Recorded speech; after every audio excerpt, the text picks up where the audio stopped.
The moment the paper touched the floor, his entire world stopped. The sharp sound of a thin sheet sliding across polished marble cut through the low hum of the lobby like a blade, subtle but impossible to ignore, and Charlotte Hayes felt it before she even saw it. That sick drop in her stomach as her fingers closed on empty air where the document had been just seconds ago, her breath catching as the ultrasound slipped from her grasp and glided across the gleaming surface, stopping just inches from a pair of expensive black leather shoes that looked like they had never known dust, never known struggle, never known anything less than control, and slowly, almost unwillingly, her eyes lifted, tracing the sharp crease of tailored trousers up to the man standing there, tall, composed, untouched by the chaos around him, Ethan Calloway, though she didn't need to know his name to understand what he represented, because everything about him spoke in quiet authority, in polished silence, in a presence that made the air feel heavier, as if the room itself adjusted around him. And for a brief second, neither of them moved, the world narrowing to that single piece of paper lying between them like a secret that had slipped out too soon, too loud, too exposed, while around them the lobby continued its rhythm, heels clicking, voices murmuring, the distant ding of elevators opening and closing, but it all felt distant, blurred, like background noise fading under the weight of that moment. Charlotte's hands trembling as she stepped forward quickly, too quickly, her worn flats making a soft scuff against the floor as she bent down, her hair falling slightly forward, a strand catching on her cheek as she reached for the paper. But she wasn't fast enough, because he had already seen it, his gaze dropping, steady, deliberate, and for the first time since she'd noticed him, something shifted in his expression, something subtle but undeniable, the faintest tightening around his eyes, as if the image on that sheet had reached somewhere deeper than it should have, and Charlotte felt heat rise to her face, embarrassment, fear, something sharper she couldn't name, as whispers began to ripple nearby, low but pointed, the kind that always found her, the kind that always seemed to follow women like her. Another one, someone muttered, not even bothering to lower their voice enough, and Charlotte's fingers closed around the edge of the paper just as a security guard's voice cut through, firm, practiced, "Miss, you can't be here." The words landing with the same weight she'd heard 100 times before, not cruel, not loud, just final, as if her presence itself was a mistake that needed correcting, and she nodded quickly, swallowing hard, already pulling the paper close to her chest like it could shield her, like it could undo the fact that it had already been seen, already been judged. "I'm leaving," she murmured, her voice smaller than she intended, but before she could stand, before she could retreat back into the edges where people like her were meant to stay,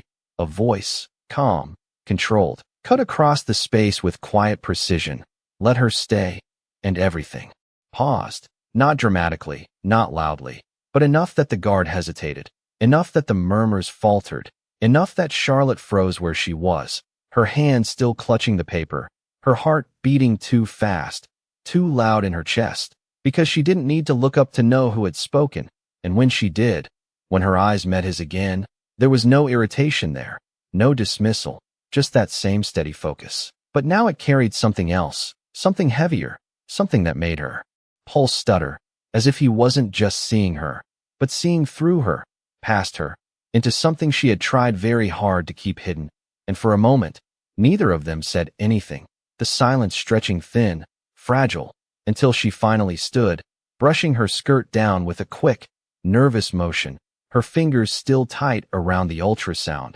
her instinct screaming at her to leave, to disappear before whatever this was could grow into something worse. But her feet didn't move, because he didn't move, and then, slowly, his gaze dropped again, just for a second, back to the paper she held, and that was when she saw it, the change, small but unmistakable, the way his jaw tightened just slightly, the way his breath seemed to pause, as if a detail had clicked into place, something precise, something undeniable, and she felt it like a warning, a quiet, internal alarm that told her this moment was no longer random, no longer accidental, and instinctively, she shifted the paper closer, angling it away, but it was too late, because whatever he had seen, he had already processed, already understood, and when his eyes lifted back to hers, there was a question there, not spoken, not formed into words, but present all the same, heavy with implication, and Charlotte's throat tightened as she forced a small, polite nod, the kind you give when you want something to end without confrontation. "Thank you," she said softly, not sure if she meant it, not sure what she was thanking him for, because the tension hadn't eased, it had only changed shape, becoming sharper, more focused, like a line drawn between them that neither of them had intended to create. And as the guard stepped back, uncertain now, and the lobby slowly resumed its motion, Charlotte took a step away, then another, her grip on the ultrasound firm, her mind already racing, already building distance. But behind her, she could feel it, that gaze, steady, unwavering, following her not out of curiosity, but recognition, as if a single date printed in black ink had reached across time and pulled something back to the surface. Something he had buried, something she had run from, and even without turning, even without looking back, she knew with a certainty that settled cold in her chest that this was not over, that whatever had just begun in that quiet, almost invisible moment was going to change everything. Because he hadn't asked the question yet, but the way he looked at that date made one thing painfully clear: he didn't need to. Charlotte did not stop until the glass doors closed behind her, and the noise of the lobby faded into a distant hum, replaced by the sharp chill of the morning air that hit her skin like a wake-up call. And for a moment, she just stood there on the pavement, her breath uneven, her fingers still gripping the ultrasound so tightly that the edges had begun to crease, as if holding it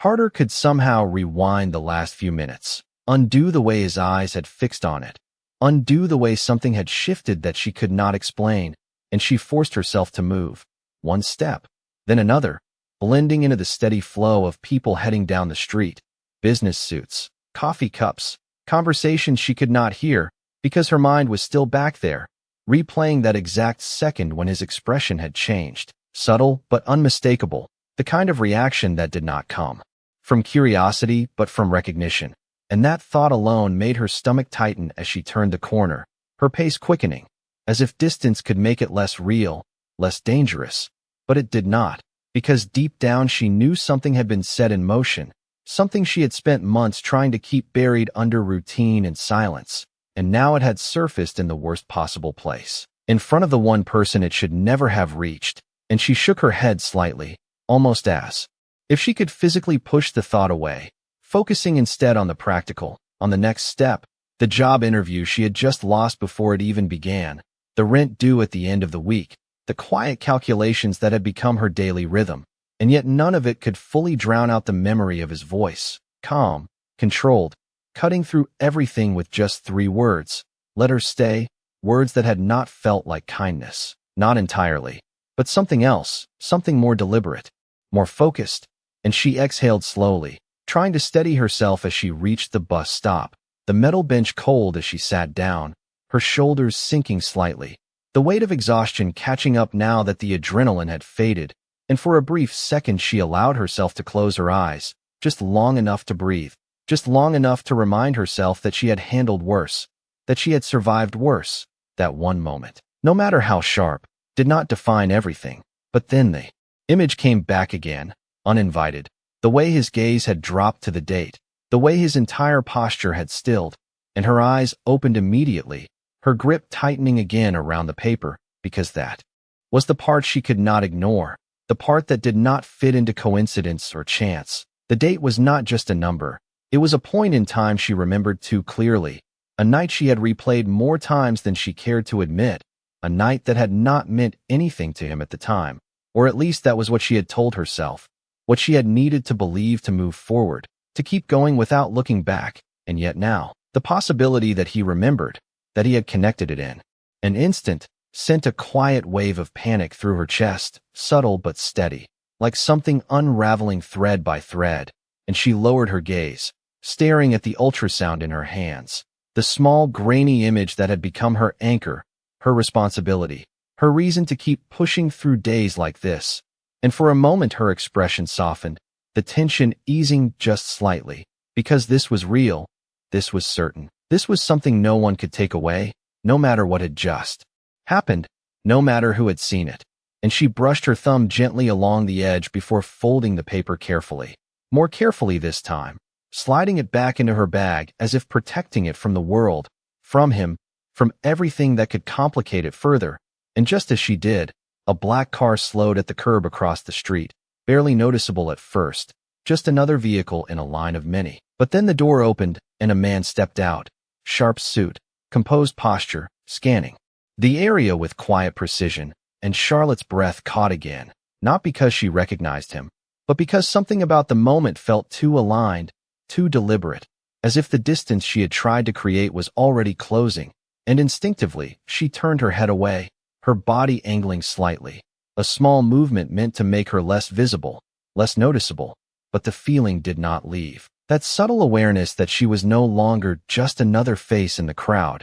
And across the street, inside the tinted car, Ethan Callaway sat in silence, his gaze fixed not on the building behind him, not on the schedule waiting in his office, but on the memory of a single detail printed in black ink. A date that refused to settle into coincidence, a date that matched too precisely with a night he had never fully explained even to himself, a night that had been brief, unexpected, and yet impossible to forget. And his hand rested lightly against the armrest, fingers still, controlled, but his mind was anything but, moving through fragments, through faces, through that one moment that had resurfaced without warning. And for the first time in a long while, something disrupted the steady order of his thoughts, something that did not fit into strategy or logic, something that felt personal in a way he had carefully avoided for years. And his assistant's voice broke the silence from the front seat, asking about the next meeting, the next obligation,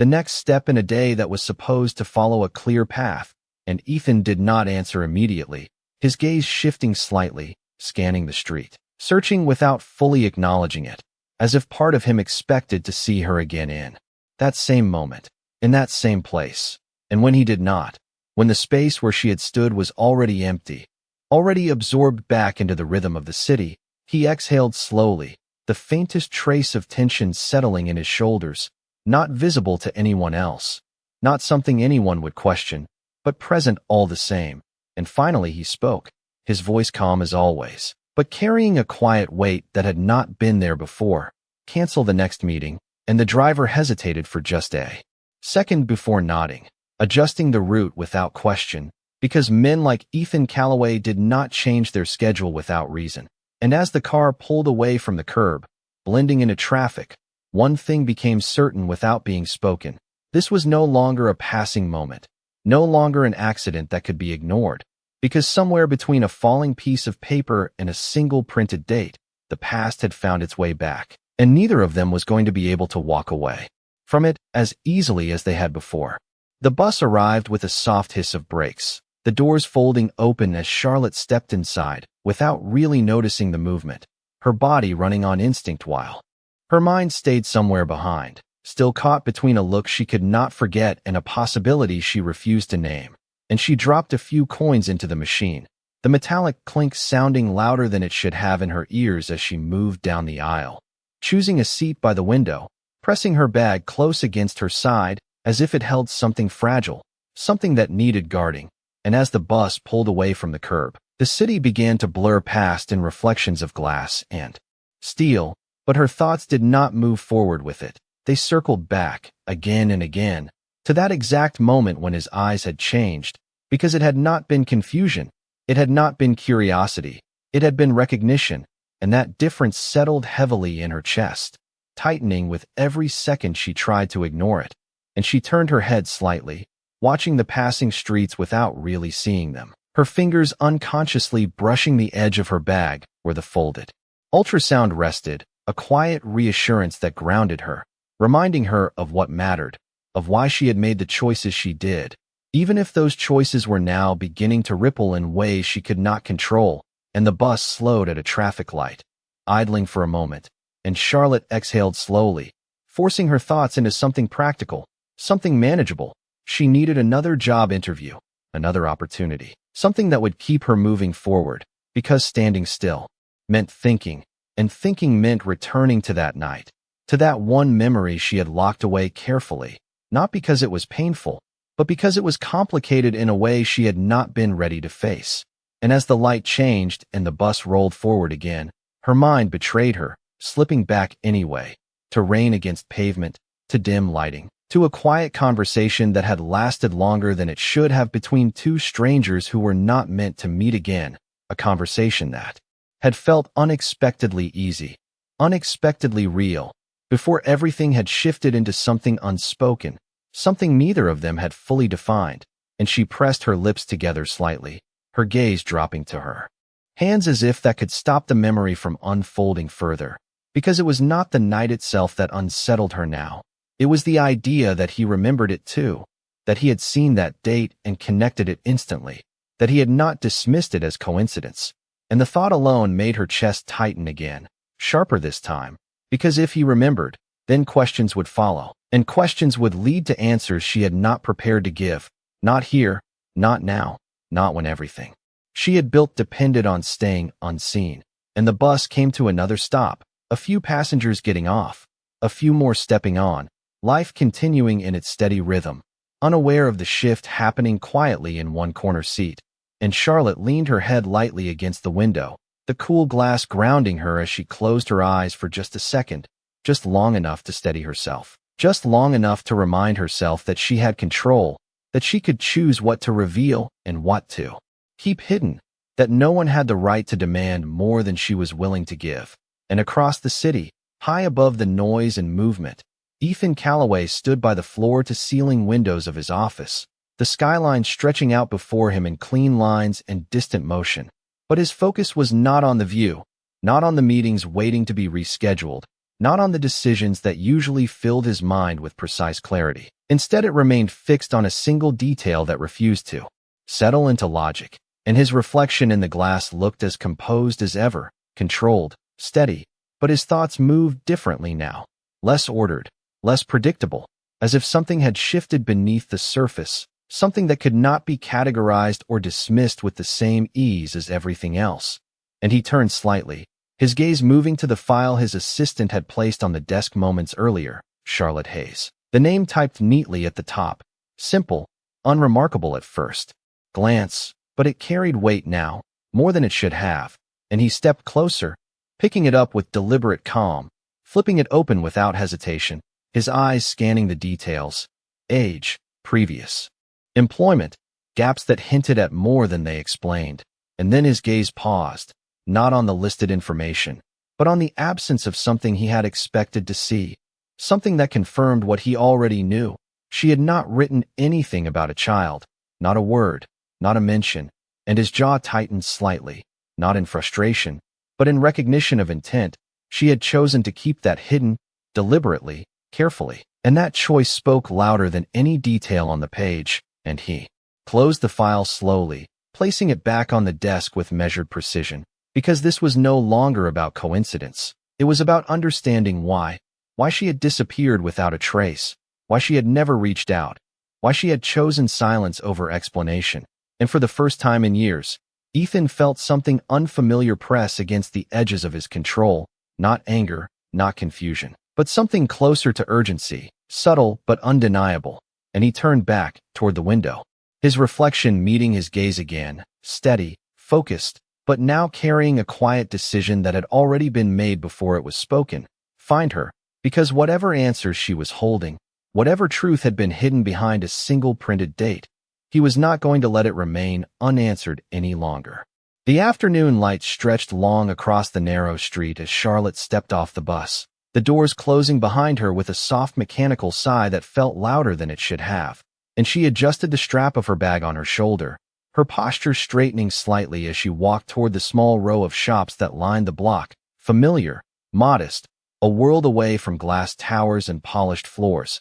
And yet her steps felt heavier now, slower, as if something unseen was following her. Not physically, not yet, but in the quiet certainty that the distance she had tried to create was already beginning to collapse. And she exhaled slowly, forcing her attention onto the present, onto the chipped pavement beneath her shoes, onto the faint hum of conversation drifting from a nearby cafe, onto anything that could anchor her here instead of there. But it was not enough, because once a thought had been planted, it did not simply fade. It grew, it circled, it returned with sharper edges. and as she reached the door of her building, she paused for just a second, her hand hovering over the handle, her reflection faint in the glass, eyes tired but steady, and she gave herself a small, almost imperceptible nod before pushing inside. The familiar scent of detergent and old wood wrapping around her like something grounding, something safe, and she climbed the stairs quietly, each step measured, controlled, as if the act itself could restore some sense of normalcy. And when she reached her flat, she unlocked the door and stepped in, closing it gently behind her, the click of the lock sounding final, decisive, a barrier between her and everything outside. And for a moment she leaned back against it, her eyes closing briefly as she allowed the silence to settle, to fill the space that had been occupied by tension all day. And it was only then, in that quiet, that her shoulders lowered slightly, the strength she had held in public softening into something more fragile, more honest, and she moved forward slowly, placing her bag on the small table near the window, her fingers lingering on the fabric before she finally opened it, carefully, deliberately, as if what was inside required more than just attention. It required respect, and she took out the folded ultrasound, smoothing it gently across the table, her touch lighter now, almost protective, and her gaze softened as she looked at it, really looked at it this time, not as a secret, not as a risk, but as something real and undeniable, something that existed regardless of who had seen it or what it meant to them. And she traced the edge with her fingertip, a quiet motion, grounding, before she let out a slow breath. "It is just us," she whispered under her breath, the words soft, steady, more for herself than anything else. A reminder that whatever storm might be forming outside, this remained her constant, her responsibility, her choice. And she stood there for a moment longer before carefully folding the paper again and placing it back into the drawer beside the table, closing it gently, as if sealing something away, not in fear, but in protection. And across the city, in an office where silence carried a different weight, Ethan stood with his phone in hand, his gaze fixed not on the screen but on the thought that had already taken shape, precise, intentional. And when he finally spoke, his voice was low, controlled, carrying the same authority it always did, but now with a direction that had nothing to do with business. "I want everything you can find on Charlotte Hayes." And there was no hesitation on the other end, no question, only acknowledgement, because requests from him were not suggestions, they were actions set in motion. And he ended the call without another word, placing the phone down as his gaze shifted again to the skyline. But this time it did not hold his attention for long, because his focus had narrowed, sharpened, moving away from the broad and into the specific, into details that mattered, into a timeline that had already begun to rearrange itself in his mind. And he turned slightly, walking back to his desk, opening the file once more, not because he needed to read it again, but because he needed to confirm what was missing, what had been deliberately left out. And his fingers tapped lightly against the page,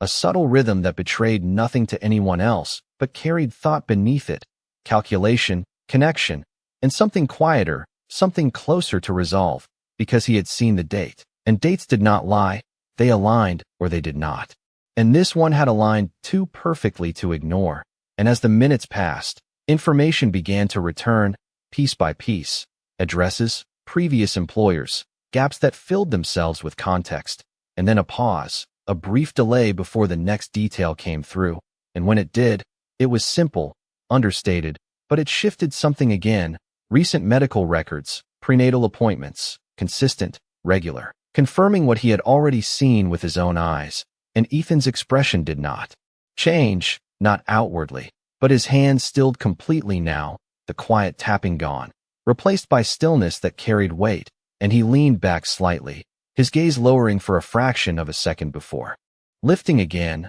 sharper, more focused, because this was no longer speculation, no longer possibility, it was reality taking form. And somewhere in that realization, something else surfaced, something he had not expected, not regret, not exactly, but awareness, a recognition that a decision had been made without him, that a life had continued without his knowledge, and that absence, that gap, settled differently than anything he was used to. And he stood again, moving toward the window once more, his reflection steady, composed, but his thoughts no longer detached, no longer distant. Because this was not a situation to be observed. It was one that required action, and his voice, when he spoke again, was just as calm, just as controlled, but now it carried something unmistakable, set a meeting, a pause, deliberate, precise, with her, and outside, as the evening light began to fade. Charlotte sat quietly by her window, unaware of the shift that had already begun to move toward her,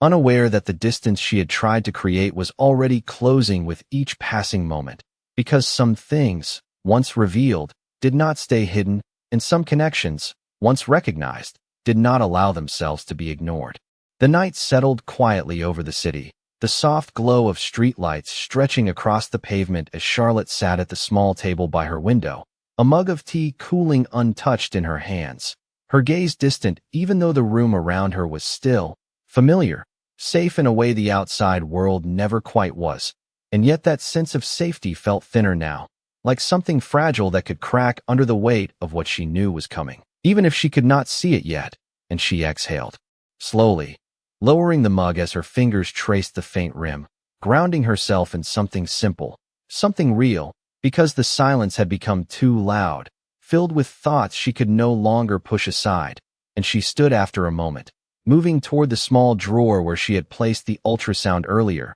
her steps quiet but certain, as if drawn by something she could not ignore, and she opened it carefully, lifting the paper once more, unfolding it with deliberate care, her eyes softening as they settled on the image, and for a brief second, everything else faded, the tension, the uncertainty, the memory of his gaze, replaced by something steady, something that belonged only to her, and she allowed herself that moment, that fragile calm, before reality pressed back in, sharper now, because she knew what had changed. She knew that the secret she had carried alone was no longer entirely hers, not after the way he had looked at that date, not after the way his voice had cut through the room with quiet authority, and she pressed her lips together slightly, her thumb brushing lightly over the edge of the paper, as if the gesture itself could protect what was written there, could shield it from questions that had not yet been asked but already felt inevitable, and she folded it again slowly, placing it back in the drawer, closing it with a soft click that sounded louder in the silence than it should have, as if marking the end of something and the beginning of something else, something she could not yet define, and she leaned both hands against the table, her head lowering slightly as she steadied her breath, telling herself the same thing she had repeated for months, that she had made the right choice, that she had done what was necessary, that not everything needed to be shared, not everything needed to be explained, but tonight the words felt less certain, less solid, as if they were beginning to shift under the weight of new reality. And across the city, in a space defined by glass and precision, Ethan stood alone in his office, the lights dimmed except for the soft glow from the desk lamp casting long shadows across the room, his jacket set aside, his sleeves rolled slightly, a detail that would have gone unnoticed by most, but marked a subtle departure from his usual composed appearance, and his gaze rested on the file once more, though he was no longer reading it, because the information had already settled into place, already formed a picture that was becoming harder to ignore, and his phone vibrated lightly against the desk, a message appearing, confirmation of the meeting that had been arranged, time, location, all precise, all controlled, and he picked it up, his expression unchanged, his posture steady, but there was a weight behind his stillness now, a quiet intensity that had not been there before, because this was not just another meeting, not just another conversation to be navigated with logic and distance. This was personal in a way he had not allowed anything to be for a long time, and he set the phone back down slowly, his fingers resting briefly against the surface as his thoughts moved again, not in scattered fragments this time, but in a clear line, a path that led directly to one point, one question that had not yet been spoken but had already taken shape in his mind, and he turned toward the window, the city stretching out below him, lights flickering like distant signals, and for a moment he stood there in silence, the reflection staring back at him as steady as ever, but something beneath it had shifted, something that could not be measured or controlled in the same way as everything else in his life, and his voice, when he finally spoke, was quiet, almost to himself, but firm.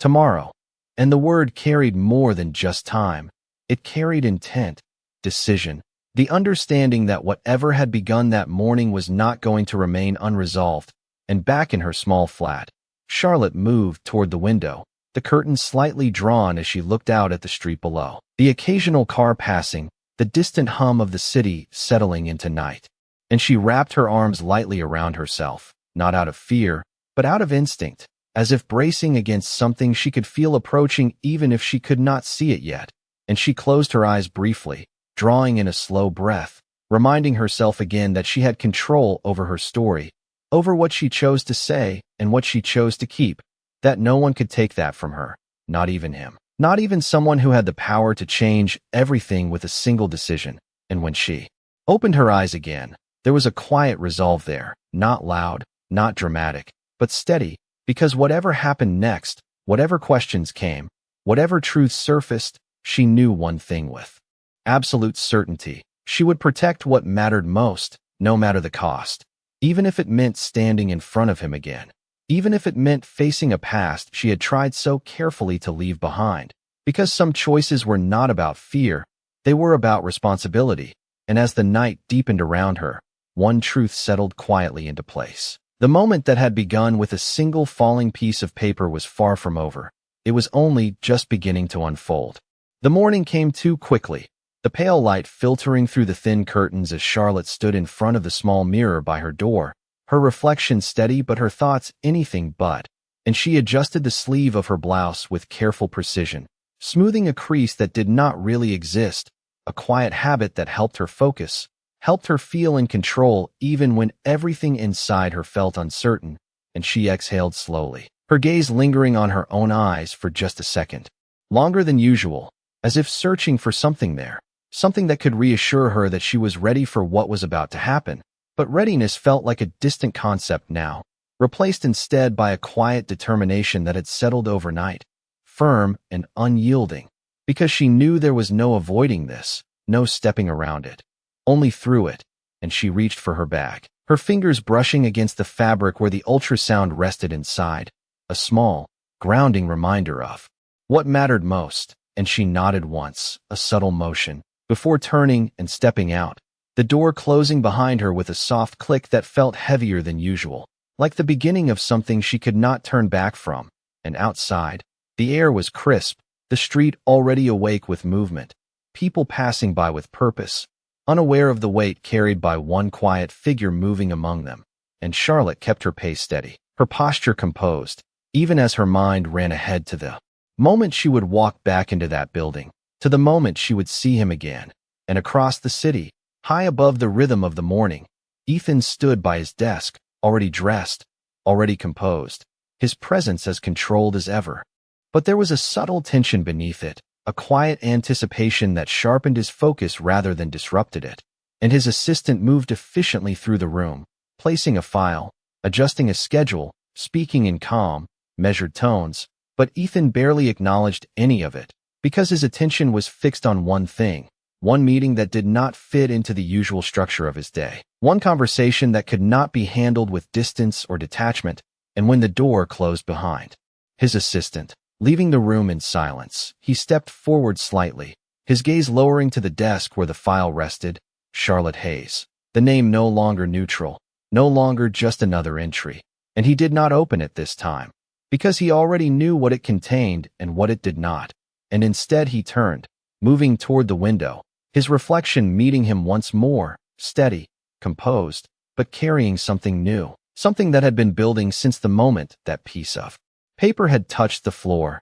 And as the minutes passed, the city continued its movement below, unaware of the quiet shift about to take place above. And when the time came, Ethan moved without hesitation, his steps measured, his posture unchanged, every detail of control intact, even as the purpose behind it had shifted. And in the lobby, Charlotte stepped through the glass doors once again, the same polished floors, the same quiet hum of voices, but everything felt different now, sharper, more closed. Charlotte was alone again, the quiet enclosing around her, the mirrored walls reflecting her image back at her from every angle. And she took a slow breath, her hand resting lightly against her bag, grounding herself as the elevator began to rise, each floor passing with a soft chime, each second bringing her closer to something she could no longer avoid. And when the doors finally opened, the space beyond was quieter, more controlled, the air itself feeling different, heavier with. She finally spoke. Her voice was calm, measured, but firm in a way that left no room for misunderstanding. It is just a date. And the words hung there, simple, almost dismissive, but the stillness in the room shifted slightly, because they both knew it was not that simple, not anymore. And Ethan watched her carefully, his expression unchanged on the surface, controlled as always, but his focus sharpened, narrowing in on every detail, every pause, every subtle movement that might reveal more than her words did. And he took a step closer, not enough to invade her space, but enough to make the distance between them intentional, deliberate. "No," he said quietly, his tone steady, not raised, not aggressive, but certain. "It is not." And there was no accusation in his voice, only clarity, and that made it harder to deflect, harder to dismiss. And Charlotte felt that clarity settle against her defenses, testing them, pressing gently but persistently, and she exhaled slowly, her gaze flickering for just a second before returning to him, because she knew what he was asking without him needing to say it directly. She knew the direction this conversation was moving, and she had already decided how far she was willing to let it go. And she shook her head slightly, a small, controlled motion. "You are reading too much into something that does not concern you," she replied, her tone steady. But there was a faint tension beneath it now, a thread that had not been there before, and Ethan did not respond immediately, his eyes remaining on her, steady, unwavering, as if weighing not just her words but the intention behind them. And then, without breaking that focus, he reached toward his desk, picking up a single sheet of paper, the one that had been printed earlier, and he placed it gently on the surface between them, not sliding it toward her, not forcing it into her space, just placing it there, a quiet, undeniable presence. And Charlotte's gaze dropped instinctively, just for a fraction of a second, long enough to recognize what it was, long enough for her breath to catch before she could stop it, because it was a copy of her ultrasound, the same image, the same date, now. No longer hidden, no longer protected by distance or silence. And when her eyes lifted back to his, there was something different there now, something sharper, not fear, but awareness, the understanding that the line she had drawn was already being crossed, not forcefully, not carelessly, but deliberately. And Ethan's voice came again, just as calm, just as controlled, but carrying more weight now. "The date matches," he said,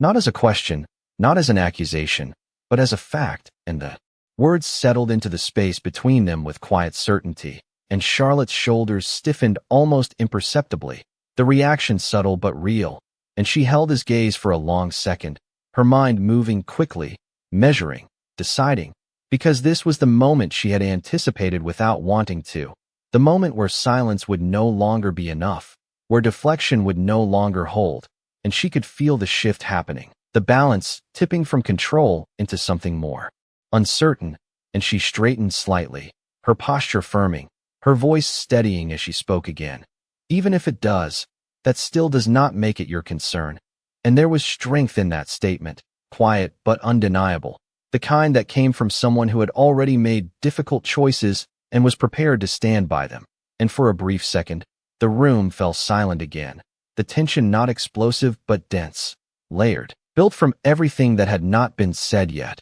and Ethan's jaw to recognition, from question to certainty, and her breath caught slightly before she could steady it, because that was the one thing she had not been able to fully prepare for, the fact that he remembered, not just the date, but her, that he had connected it all in a way she had hoped he never would. And for a moment, her composure faltered, just enough to reveal the weight she had been carrying beneath it, and she looked away briefly, her gaze dropping to the floor as she gathered herself, as she pulled her thoughts back into place, because this was no longer just about the present. It was about the past she had tried to leave behind, and when she looked back at him, there was a different kind of strength in her eyes now, not defensive, not distant, but grounded, resolved, and she spoke slowly, carefully, each word chosen with intention. "Yes," she said, her voice quiet but steady. "I did." And the simplicity of the admission carried more weight than any explanation could have.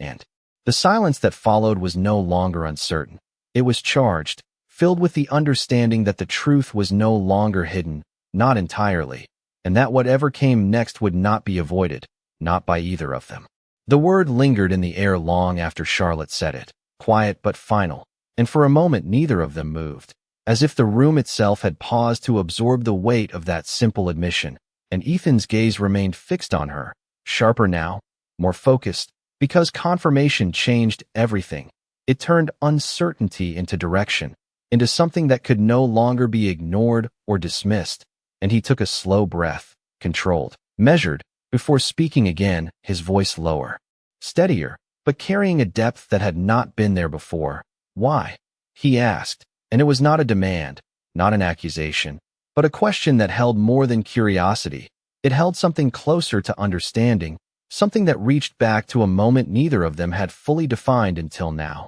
And Charlotte felt it immediately, the shift from confrontation to something more personal, more difficult to deflect. And her fingers tightened slightly against the strap of her bag again, grounding herself as she considered the question, because the answer was not simple, not something that could be explained in a single sentence or reduced to a clear reason. It was layered, built from circumstances and choices, and the quiet reality of a life that had moved forward while he remained unaware, and she exhaled slowly, her gaze dropping for just a second before lifting again, meeting his with a steadiness that came from accepting the truth rather than avoiding it. Because you did not stay, she said, her voice calm, not bitter, not accusing, just factual, and the words settled between them with a quiet clarity that was impossible to ignore, and Ethan's expression shifted, subtly but unmistakably, because that was not the answer he had expected, not entirely, and he held her gaze, searching for more in her eyes, for something beyond the surface of that statement, and she did not look away this time. She did not retreat, because there was no point in pretending anymore. Not when the truth had already begun to surface. And she continued, her voice steady, each word deliberate. That night was not meant to be anything more than what it was. And there was no judgment in her tone, no attempt to rewrite the past, only a quiet acknowledgement of reality. And Ethan's jaw tightened slightly, not in anger, but in recognition, because he remembered it differently now, not as something insignificant, but as something that had stayed with him longer than it should have, something he had not fully understood until this moment. And he stepped closer again, the movement slow, intentional, his presence filling the space between them without overwhelming it. And you decided that meant I did not deserve to know, he said, his voice still calm, but carrying an edge now, not sharp, but present, a reflection of the shift happening beneath his controlled exterior.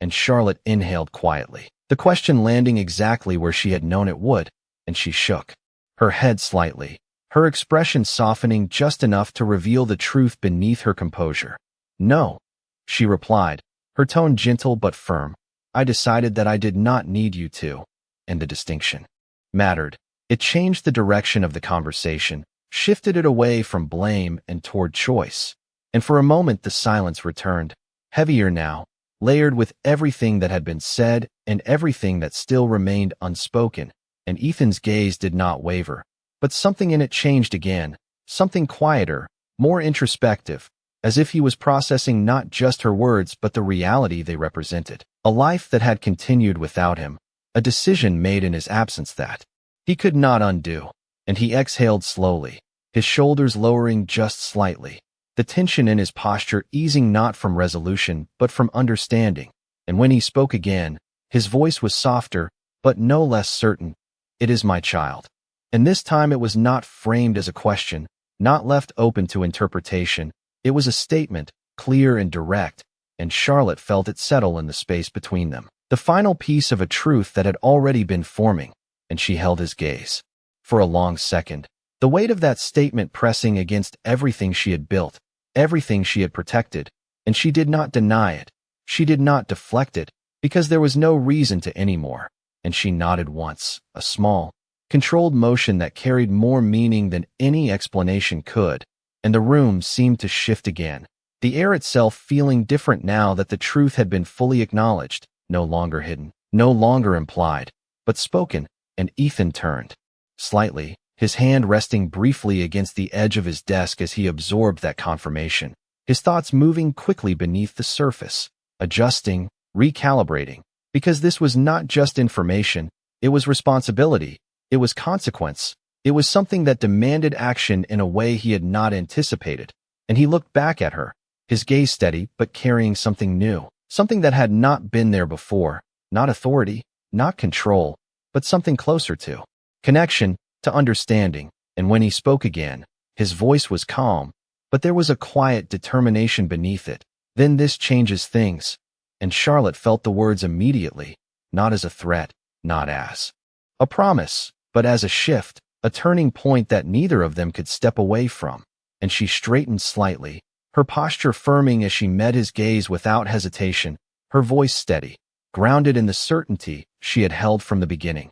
"It does not change what I have already decided," she said, and there was no hesitation in her tone, no uncertainty, only quiet strength, and for a moment they stood there, facing each other across the space that had once separated their worlds, now connected by something neither of them could ignore, and in that silence, one truth settled clearly into place. The past had returned, not to be remembered, but to be faced, and whatever came next would not be shaped by chance, but by the choices they made from this moment forward. The silence after her words did not break immediately. It settled, deep and deliberate, as if both of them understood that anything said next would not just continue the conversation, it would define it, and Ethan's gaze remained on her, steady, unreadable at first glance, but there was something shifting beneath it now, something that had moved beyond curiosity or confirmation into something far more grounded, far more personal, and he took a slow breath, his posture still composed, still controlled, but the distance he had maintained earlier had changed, subtly but undeniably, because this was no longer a situation he could observe from the outside, and when he spoke again, his voice carried that shift, calm but firmer now, anchored in something that was not negotiable. "It changes everything," he said quietly, and the difference between his words and hers was immediate, not louder, not stronger, but rooted in a perspective she could not ignore, and Charlotte felt it, the weight behind that statement, the certainty in it, and she held his gaze, her own expression steady, but there was a flicker of something deeper there now, something that acknowledged the truth in what he was saying even if she was not willing to yield to it, and she shook her head slightly, her voice calm but resolute. "It changes things for you," she replied, "but it does not change what I have already built," and there was quiet strength in that, the kind that came from months of living with a reality he had only just discovered, and Ethan listened without interrupting, his eyes narrowing slightly, not in frustration, but in focus, because he was not dismissing her perspective, he was measuring it, understanding it, and then placing it against his own, and he stepped closer again, not abruptly, not forcefully, but with intention, closing just enough of the space between them to make his presence impossible to ignore. "You built it without all the information," he said, his tone still even, but carrying a quiet insistence now, and Charlotte's breath caught slightly at that, because the statement was true, not in a way that invalidated her choices, but in a way that complicated them, and she looked away for a brief second, her gaze dropping as she absorbed the implication before lifting again, her composure returning just as quickly as it had slipped. "I built it with the information I had," she responded, her voice steady, "and with what I believed was right." And there was no hesitation in her tone, no apology, only clarity, and the room seemed to tighten around that exchange, not with tension that could explode, but with something denser, something more controlled, like two forces meeting and holding their ground, and Ethan exhaled slowly, his hand moving briefly to rest against the edge of the desk as he processed her words, because he could see it now, not just the decision she had made, but the reasoning behind it, the logic shaped by independence, by necessity, by the absence of something she had never expected to rely on. And when he looked back at her, his expression had softened, not dramatically, not in a way that weakened his position, but in a way that acknowledged hers. "You should not have had to do it alone," he said, his voice quieter now, more grounded, and the words landed differently than anything he had said before, not as a challenge, not as a correction, but as a recognition of something that could not be undone, and Charlotte felt it, the shift in tone,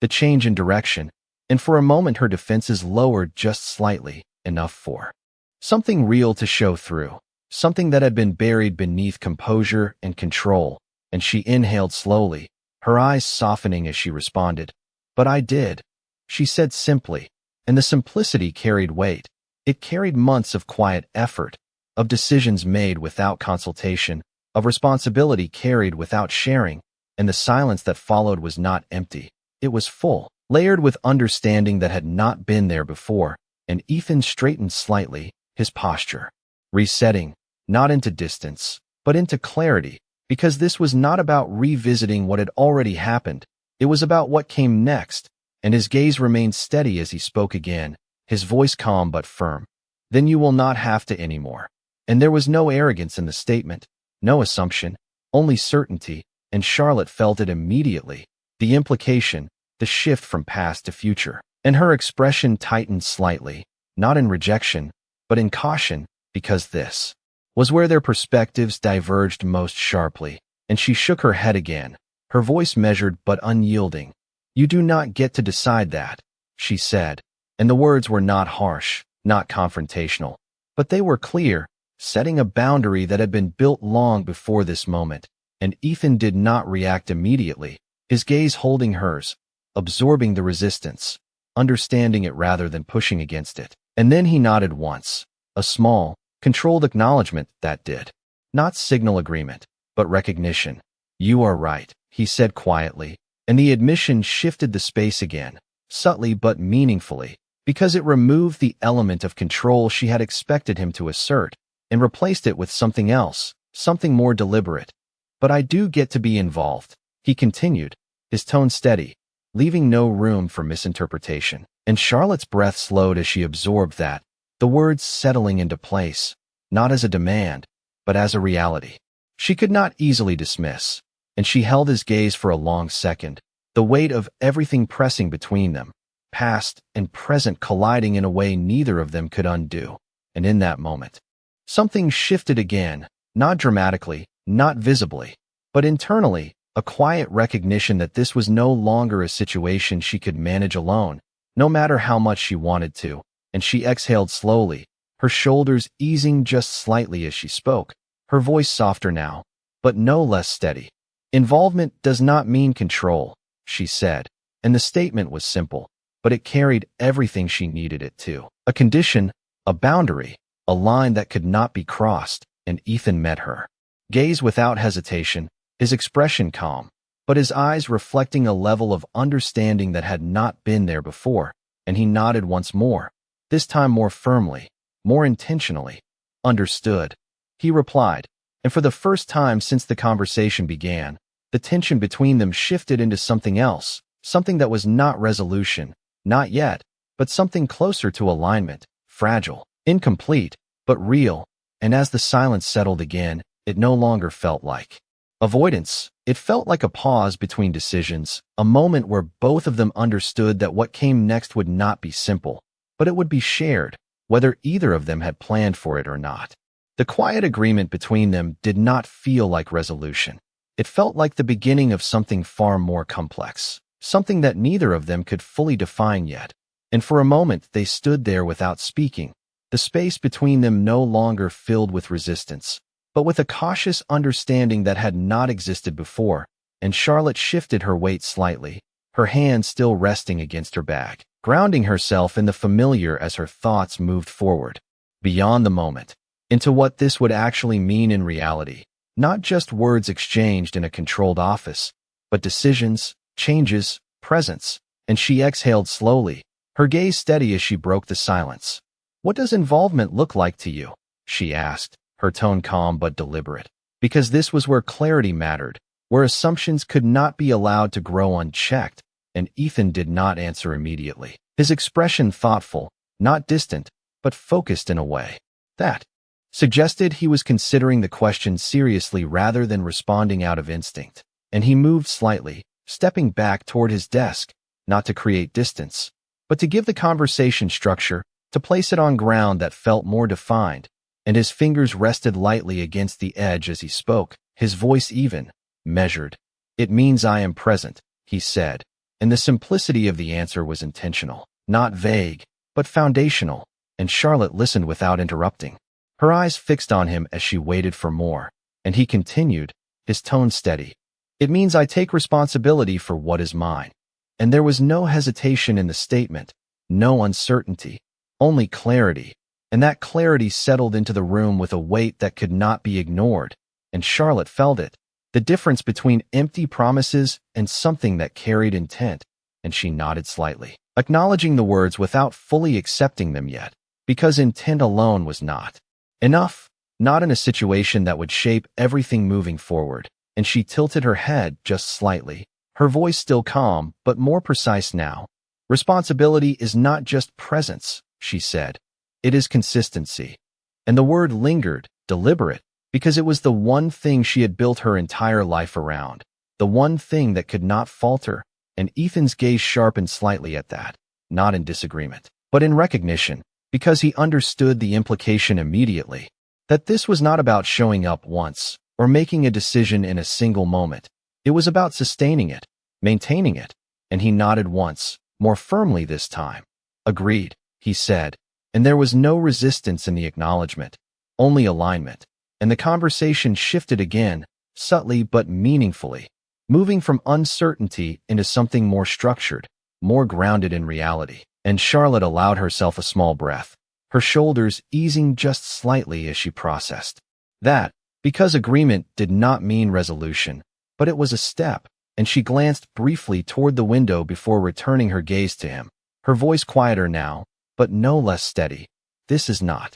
something that can disrupt everything overnight," she said, and the statement was not defensive, not protective in a confrontational way, but careful, measured, because she had built something stable, something that worked, and she would not allow it to be undone by sudden change, no matter how justified that change might seem. And Ethan listened closely, his posture still, his attention fully on her as she spoke, and he nodded slowly, understanding the concern beneath her words, the need to protect not just herself, but the life she had created, and when he responded, his tone reflected that understanding. "It will not," he said, and there was no rush in his voice, no urgency to force progress, only a steady commitment to move forward with intention, and Charlotte studied him for a moment, searching for anything in his expression that suggested otherwise, anything that hinted at control or assumption, but she found none, only that same composed focus that had defined him from the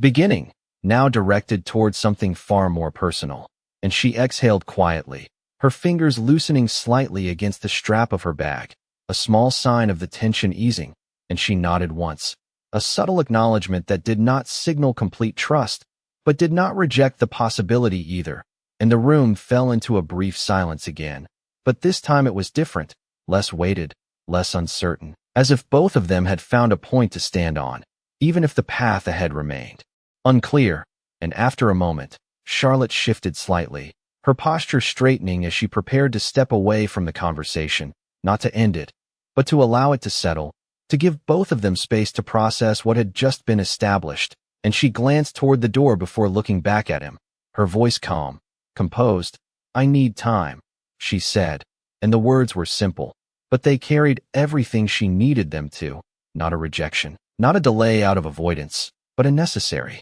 step in something that could not be rushed. And Ethan did not hesitate in his response, his gaze steady, his tone even. "You have it," he said, and there was no push, no attempt to shorten that time or define it, only acceptance. And Charlotte held his gaze for a moment longer, the quiet understanding between them settling into place, before she nodded once more and turned, moving toward the door with measured steps, her hand resting briefly on the handle before she opened it. And as she stepped out into the corridor, the controlled atmosphere of the office giving way to the quieter, more neutral space outside, she felt the shift immediately, the conversation lingering behind her, but not in a way that weighed her down. Instead, it followed her like something unresolved but no longer uncertain. And inside the office, Ethan remained where he stood, his gaze moving briefly toward the closed door before shifting back to the desk, his thoughts no longer scattered, no longer searching, but focused, because for the first time since that moment in the lobby, There was direction, not complete, not defined in every detail, but enough to move forward. And he exhaled slowly, his hand resting once more against the edge of the desk as he looked out toward the city, the reflection staring back at him steady as always, but now carrying something new, something that had not been part of his world before, not responsibility alone, but connection. And as the day continued beyond the walls of that office, one thing became quietly certain. This was no longer about a past that had resurfaced. It was about a future that had just begun to take shape, one decision at a time. The corridor felt quieter than before as Charlotte walked away, her steps measured but her thoughts anything but still, because the conversation she had just left behind did not fade. It followed her, not like a weight, but like a shift, something that had subtly altered the direction of everything she had planned. And as the elevator doors closed in front of her reflection, she noticed it immediately, not in the way she looked, but in the way she held herself, steadier in some places, uncertain in others, as if two versions of her were learning to exist at the same time, one that had managed everything alone, and one that now had to consider what it meant not to. And the elevator descended smoothly, the soft hum filling the silence as she rested her hand lightly against her bag, her fingers brushing the outline of what remained inside, a quiet reassurance that some things had not changed, that some things would not. And when the doors opened again to the busy lobby, the sound of movement returned all at once, voices, footsteps, the subtle rhythm of a world that had no idea how much hers had shifted in just one conversation. And she stepped forward into it, blending back into the flow, but carrying something different now, something that made every step feel slightly more deliberate, as if she was walking into a version of her life that had already begun to rewrite itself. And outside, the sunlight had grown warmer, stretching across the pavement in long, soft lines, and she paused for just a moment near the entrance, drawing in a slow breath before continuing, grounding herself in the familiar sensation of air, of movement, of being present, because no matter what had changed, she still had a life to return to, a routine that depended on her. And across the city, Ethan remained in his office, but the stillness there had shifted as well, not in appearance, but in intention, because for the first time in a long time, his schedule no longer dictated his priorities entirely. Something else had entered that space, something that did not follow timelines or projections, and he moved toward his desk again, his movements calm, precise, but there was a subtle urgency beneath them now, not rushed, not uncontrolled, but focused in a way that directed everything else around it. And he picked up his phone, his gaze steady as he dialed, the call connecting almost instantly. And when he spoke, his tone was as composed as ever, but there was a clarity in it that left no room for misinterpretation. "I need to adjust my schedule moving forward," he said, not explaining, not elaborating, because he did not need to. The instruction alone was enough, and on the other end, acknowledgement came. Without question, because changes from him were never made lightly, and he ended the call just as calmly, setting the phone down as his gaze shifted briefly to the window, the city stretching out in front of him. But now it felt different, not because it had changed, but because his place within it had, and he exhaled slowly, his shoulders easing just slightly as he processed that, because responsibility was something he understood, something he had built his entire life around. But this was different. This was not about systems or outcomes. It was about presence, about something that could not be managed in the same way. And that realization did not unsettle him. It grounded him in a different way,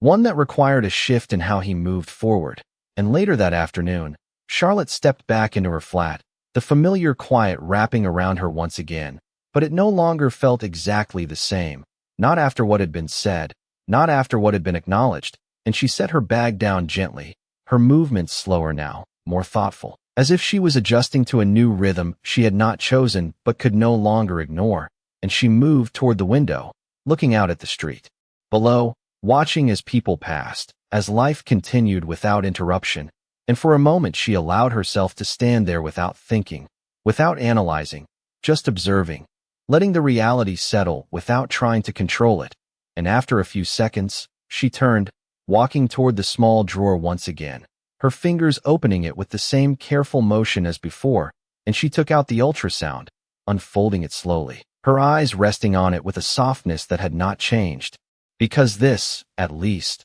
remained constant. This was still hers, still something she had carried and protected and built her life around. And she exhaled quietly, her thoughts moving through everything that had been said, everything that had shifted, and for the first time, she allowed herself to consider it differently, not as a threat to what she had created, but as something that might exist alongside it, something that could be integrated rather than resisted, even if that idea still felt unfamiliar, still required adjustment. And she folded the paper again carefully, placing it back with the same gentle precision. And as she closed the drawer, she leaned her hands lightly against the table, her gaze lowering for a moment as she spoke softly, almost to herself. This does not change what matters. And the words were not a denial, not a refusal, but a grounding statement, something she could hold on to as everything else began to shift. And across the city, Ethan stood once more by the window, his reflection steady, unchanged on the surface,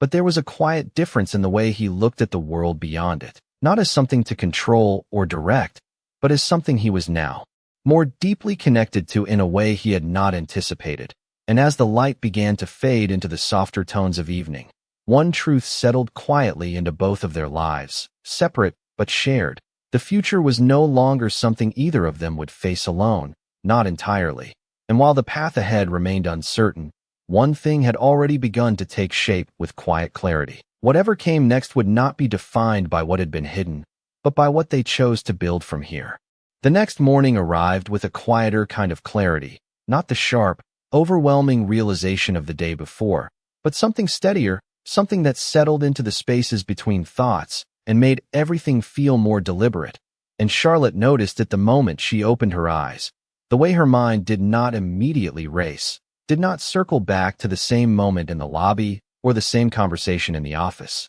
Instead, it moved forward, cautiously but with intention, as if a part of her had already accepted that there was no returning to what had been, only shaping what would come next. And she sat up slowly, the soft light filtering through the window casting gentle lines across the room, grounding her in the present. And she placed a hand lightly against her stomach, a quiet, instinctive gesture that had become part of her routine, part of her way of reminding herself what truly mattered. And she exhaled softly before standing, moving through her morning with a calm that was not forced, but chosen. And across the city, Ethan's morning followed a similar pattern, structured as always, precise, but with subtle adjustments that reflected the shift in his priorities. And as he reviewed his schedule, his gaze lingered on the changes he had made. The meetings moved, the gaps created, not empty spaces, but intentional ones, time that would no longer be consumed entirely by work. And he closed the tablet in front of him, his reflection briefly visible on the dark screen, steady, focused, but carrying a different kind of purpose now. And as the day unfolded, their worlds continued separately, but no longer entirely apart. And by mid-morning, Charlotte found herself standing outside a small clinic, the familiar building offering a sense of routine that she had come to rely on. And she stepped inside, the quiet hum of the waiting area wrapping around her as she checked in, her movements calm, practiced, as if this was just another appointment, just another step in a path she had been walking alone for months. And yet as she sat down, her fingers resting lightly in her lap, there was a subtle awareness now, a recognition that this moment, like so many others, might no longer belong only to her. And she shifted slightly, her gaze lowering for a second before lifting again, steady, composed, because even with that awareness, she was still here, still present, still responsible for every decision that shaped this life. And the nurse called her name, breaking the quiet rhythm of the room, and Charlotte stood, following with measured steps, her posture straight, her expression calm. And inside the examination room, the familiar routine unfolded, gentle instructions, soft sounds, the quiet reassurance of a process she had come to trust. And as she lay back, her gaze fixed on the ceiling for a moment, she felt that same grounding presence settle within her, the one that had carried her through uncertainty before. And then the screen flickered to life, the image appearing once more, clearer now, more defined. And Charlotte's breath softened as she looked at it, her focus narrowing to that small, undeniable sign of life, steady and real. And for a moment, Everything else faded again. The conversation, the uncertainty, the future, all of it receding into the background as she simply existed in that moment. And across the city, Ethan sat in a meeting he was only partially engaged in, his attention divided in a way that was new to him, not careless, but redirected, because while numbers and projections were discussed around him, his thoughts moved elsewhere, returning not to questions this time, but to presence, to the commitment he had made. And when the meeting ended, he stood without hesitation, his movements calm but purposeful, and he stepped out, reaching for his phone as he walked, his tone composed as he spoke. Confirm her next appointment schedule. And the instruction was simple, but it carried weight, because it was not about control, it was about awareness, about ensuring that he did not remain separate from something he had already acknowledged as his responsibility. And back in the clinic, Charlotte sat up slowly, the appointment concluding with quiet efficiency, the doctor's voice steady and reassuring, outlining what came next, what to expect, what to prepare for, and Charlotte listened carefully, her questions thoughtful, precise, reflecting the way she approached everything, with intention, with clarity. And when she stepped outside again, the midday sun warming the pavement beneath her feet, she paused for just a moment, her hand resting lightly against her bag, her thoughts moving through what had just been said, what had been seen, and for the first time, she allowed herself to consider what it might mean to share this, not fully, not all at once, but gradually, carefully, in a way that did not disrupt what she had built, but allowed something new to exist alongside it. And the idea did not feel as foreign as it had before, still unfamiliar, still uncertain, but no longer impossible. And she exhaled slowly, her gaze lifting toward the street ahead as she began to walk, her steps steady, grounded. And somewhere across the city, Ethan stood by the window once more, his phone in hand as information was relayed, his expression unchanged on the surface, but there was a quiet shift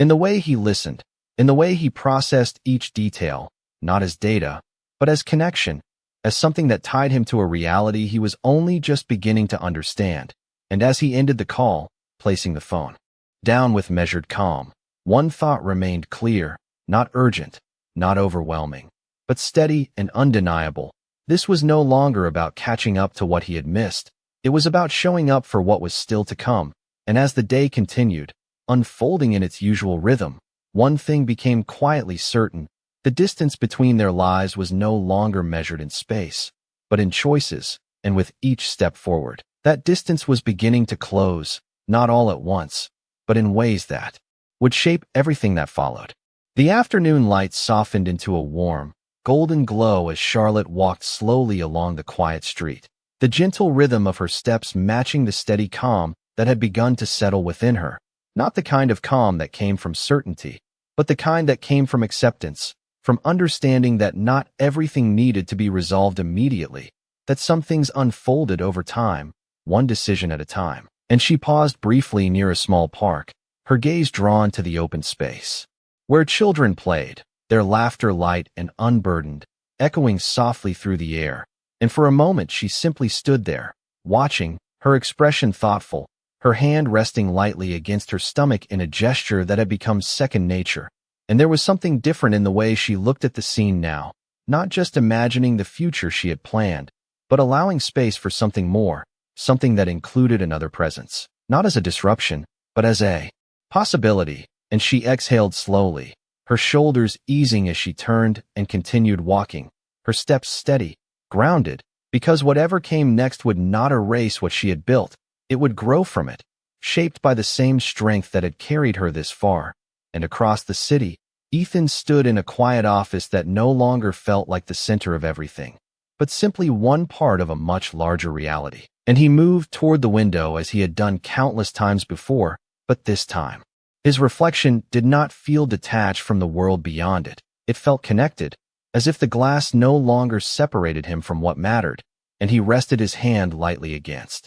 the surface, his gaze lowering for a brief moment before lifting again, focused, clear, because the path ahead was no longer defined by what he had missed, but by what he chose to do now. And he turned away from the window with quiet resolve, reaching for his phone, not out of obligation, but intention. And when he spoke, his voice was calm, steady, but carrying something deeper, something that had grown stronger with each passing moment. "Schedule the next appointment," he said, and there was no hesitation, no doubt, only purpose. And back on the street, Charlotte reached her building, the familiar entrance welcoming her with its quiet simplicity, and she stepped inside, the soft echo of her footsteps on the stairs grounding her once more in the life she knew, the life she had created with care and determination. And as she entered her flat, she moved directly to the window, the evening light casting long shadows across the room, and she stood there for a moment,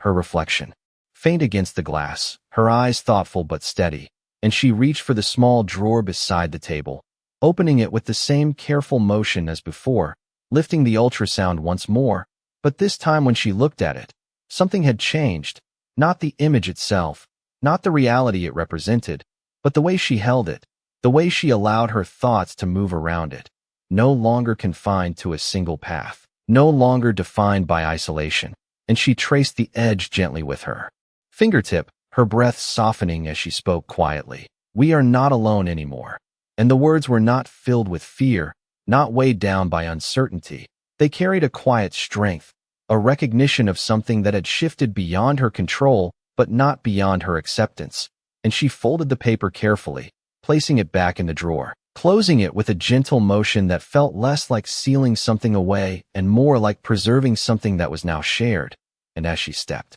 back, her gaze lifting once more to the window, the city lights beginning to flicker on in the distance, she felt it clearly for the first time, not the fear of change, but the possibility within it, the understanding that strength did not come from holding everything alone, but from choosing how to carry it forward. And across the city, Ethan stood in the fading light, his posture steady, his expression calm. But there was something unmistakably different in the way he held himself now, not defined by control, but by intention. And as he looked out at the city, his reflection no longer seemed separate from it. It seemed part of it, grounded in something real, something that extended beyond business, beyond routine, into a space that required more than logic. It required presence. And he exhaled